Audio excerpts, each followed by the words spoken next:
Rectangular coordinate system, ये हमारा आज का टॉपिक है। पहले हम इसको डिफ़ाइन करेंगे कि रेक्टेंगुलर कोऑर्डिनेट सिस्टम है क्या, और फिर हम इसकी डिटेल में जाते हैं। मैं इसकी प्रॉपर डेफिनेशन यहाँ पे लिख देता हूँ नोट्स की सूरत में। Two lines drawn at right angle. Right angle का मतलब है 90 के एंगल पर, परपेंडिकुलर, उसको राइट एंगल बोलते हैं। ड्रॉ करना, लाइन खींचना, और ड्रॉन थर्ड फॉर्म लगाइए कि दो लाइंस अगर इस तरह खींच दी जाएं कि वो एक दूसरे के साथ राइट एंगल यानी कि 90 का एंगल बना रही हों, तो वो लाइंस कहलाती हैं at right angle to each other. दोनों एक दूसरे के साथ 90 का एंगल बनाती हैं, तो वो दो लाइंस कहलाती हैं कोऑर्डिनेट एक्सिस। वो लाइंस क्या कहलाएंगी? Coordinate axis. मैं यहाँ पे लाइंस ड्रॉ करके भी बता देता हूँ। हम यहाँ साइड पे लाइंस ड्रॉ कर लेते हैं, दो, ये लिखें। एक मैंने ये लाइन ड्रॉ की, और दूसरी लाइन में इस तरह से ड्रॉ करूँ कि वो पहली लाइन के साथ 90 का एंगल बना रही हो। यहाँ पे एंगल बनता है 90। तो ये दो लाइंस इस तरह से ड्रॉ की हैं कि वो एक दूसरे के साथ राइट एंगल पर हैं। तो ये जो दो लाइंस हैं इनको हम कहते हैं कोऑर्डिनेट एक्सिस। और ये दोनों लाइंस हमने देखा है कि एक दूसरे को क्रॉस करती हैं, इस पॉइंट पे मिलती हैं। इस पॉइंट को हम ओ से ज़ाहिर कर देते हैं। तो हम यहाँ लिख देंगे their point of intersection. Intersection काटने का पॉइंट, जहाँ वो मिलती हैं। Their point of intersection is known as origin, और उस ओरिजिन को हम आम तौर पर ओ से रिप्रेजेंट करते हैं। दो लाइंस 90 के एंगल पर, इनको नाम दिया कोऑर्डिनेट एक्सिस का। जहाँ पे दोनों लाइंस ने एक दूसरे को क्रॉस किया, आप उसे पॉइंट ऑफ इंटरसेक्शन बोलते हैं, यानी कि वो ओरिजिन है।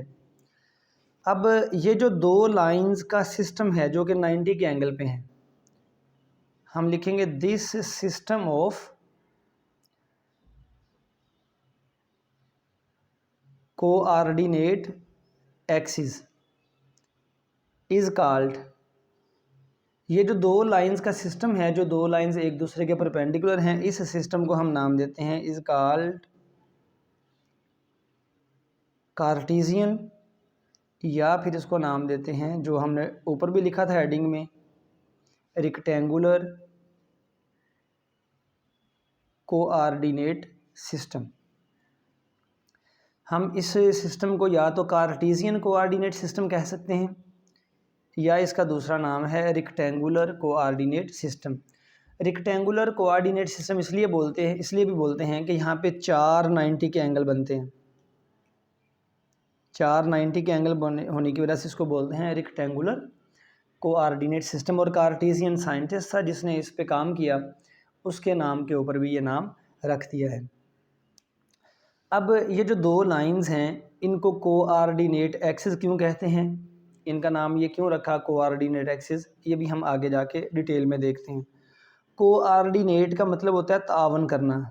उर्दू में अगर हम बात करें तो तावन करना, एक दूसरे को सपोर्ट करना, मिल के काम करना, उसको बोलते हैं कोऑर्डिनेट। तो अभी हम इसके बारे में पढ़ेंगे कि ऐसा क्यों है, इनको ऐसा क्यों नाम दिया। अच्छा जी, ये जो दो लाइंस हैं एक दूसरे के परपेंडिकुलर, इनमें से एक लाइन को हम एक्स एक्सिस का नाम देते हैं। तो हम लिख देते हैं यहाँ पे साथ, one of the two lines, दो में से एक जो लाइन है, is named as X axis. एक लाइन को एक्स एक्सिस कहेंगे, और जो दूसरी लाइन है and other is named as Y axis. एक लाइन को हमने एक्स एक्सिस बोल दिया, दूसरी लाइन को वाई एक्सिस बोल दिया। ये जो उफ़क़ी लाइन होती है, उर्दू में बोलते हैं उसको उफ़क़ी और इंग्लिश में हम बोलेंगे हॉरिज़ॉन्टल। ये जो हॉरिज़ॉन्टल लाइन है यानी उफ़क़ी लाइन है, इसको हम नाम देते हैं एक्स एक्सिस का। और जो वर्टिकल लाइन है, वर्टिकल बोलते हैं अमुदी को, ऊपर से नीचे, वर्टिकल लाइन को हम नाम देते हैं वाई एक्सिस का।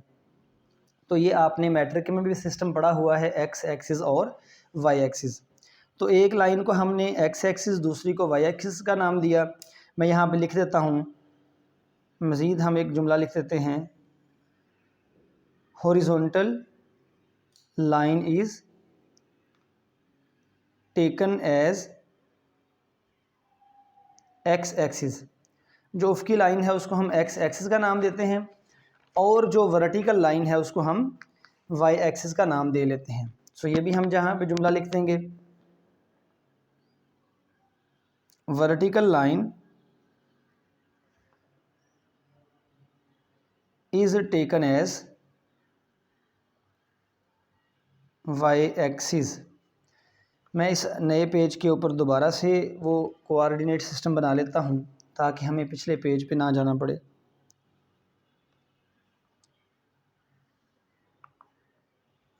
हमने इस हॉरिजॉन्टल लाइन को एक्स एक्सिस और ये जो हमारे पास वर्टिकल लाइन है, और ये जो वर्टिकल लाइन है इसको हम नाम देते हैं वाई एक्सिस का। ये ओरिजिन था सेंटर में। अब यहाँ पे एक और चीज़, वो मैं अब जुमले लिखूँगा नहीं ताकि लेक्चर थोड़ा शॉर्ट हो जाए। इस ओरिजिन से राइट डायरेक्शन में एक्स की वैल्यूज़ पॉजिटिव होती हैं और ओरिजिन से लेफ़्ट साइड की तरफ एक्स एक्सिस में वैल्यूज़ होती हैं नेगेटिव। इसको नेगेटिव एक्स एक्सिस बोलते हैं। ओरिजिन से ऊपर की जानिब वाई एक्सिस पॉजिटिव है और ओरिजिन से नीचे की जानिब वाई एक्सिस नेगेटिव, यानी वाई डायरेक्शन में माइनस वैल्यूज़ होती हैं। तो ये दो कोऑर्डिनेट एक्सिस हैं, ये पॉइंट ऑफ इंटरसेक्शन है। एक लाइन को एक्स एक्सिस और दूसरी को हमने नाम दे दिया वाई एक्सिस का। अब इससे आगे ये चीज़ आती है कि ये जो रेक्टेंगुलर कोऑर्डिनेट सिस्टम है, इसमें अगर हमने किसी वेक्टर की डायरेक्शन बतानी हो, ये किसी वेक्टर की डायरेक्शन बताने के भी काम आता है और किसी पॉइंट की लोकेशन बताने के भी काम आता है। तो चलें पहले हम एक पॉइंट की लोकेशन को डिस्कस कर लेते हैं। फ़र्ज़ करें कि हमारे पास एक पॉइंट है P, एक पॉइंट क्या है P, और फ़र्ज़ किया इसके कोऑर्डिनेट्स हैं A और B। यहाँ पॉइंट P के A और B कोऑर्डिनेट्स का मतलब ये है, ये कोऑर्डिनेट एक्सिस की तरफ वैल्यूज़ हैं। जो पहला नंबर है वो एक्स एक्सिस के अलोंग वैल्यू है, या डिस्टेंस कह लें अगर हम इसके फासले के लिहाज से बात करें। तो ओरिजिन से एक्स डायरेक्शन में अगर हम ए डिस्टेंस कवर करें तो हम पॉइंट पी तक पहुंचते हैं एक्स डायरेक्शन में, और वाई डायरेक्शन में जो बी है ये वाई डायरेक्शन में कोऑर्डिनेट है, यानी ये वाई डायरेक्शन में पॉइंट पी का फासला शो करता है। एक्स एक्सिस से बी फासले पर ये पॉइंट मौजूद है और वाई एक्सिस से ए पॉइंट फासले पर ये पॉइंट मौजूद है। मैं इसको सिंपल वर्ड्स में इस तरह कहता हूँ कि अगर हम पॉइंट पी तक पहुँचना चाहें तो पहले हम ए डिस्टेंस एक्स एक्सिस के अलॉन्ग मूव करेंगे और बी वाई है, फिर बी डिस्टेंस वाई एक्सिस के अलॉन्ग मूव करें तो पॉइंट पी तक पहुँच जाते हैं।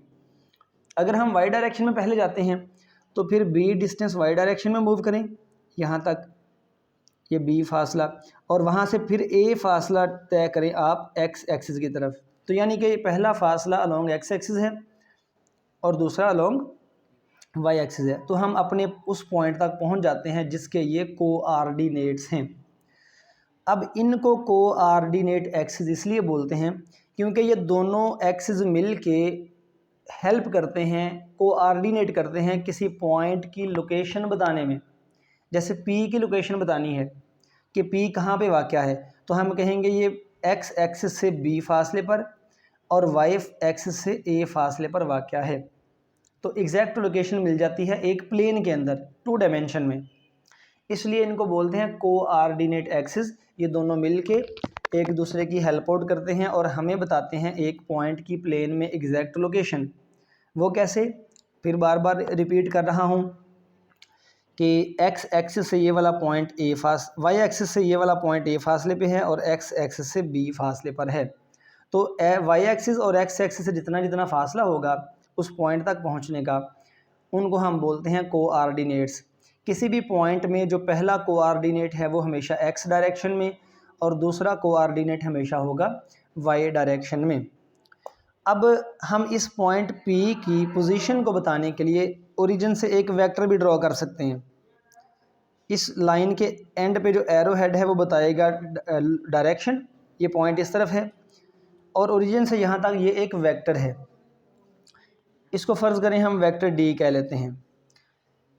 रेक्टेंगुलर कोऑर्डिनेट सिस्टम में किसी वेक्टर की डायरेक्शन बताने के लिए, वैसे तो डायरेक्शन एरो से बता सकते हैं, लेकिन रेक्टेंगुलर कोऑर्डिनेट सिस्टम के लिहाज से किसी वेक्टर की डायरेक्शन हम बताते हैं एक्स एक्सिस के साथ वेक्टर का एंगल ड्रॉ करके, और एंगल हम हमेशा मेजर करेंगे एंटी क्लॉकवाइज डायरेक्शन में।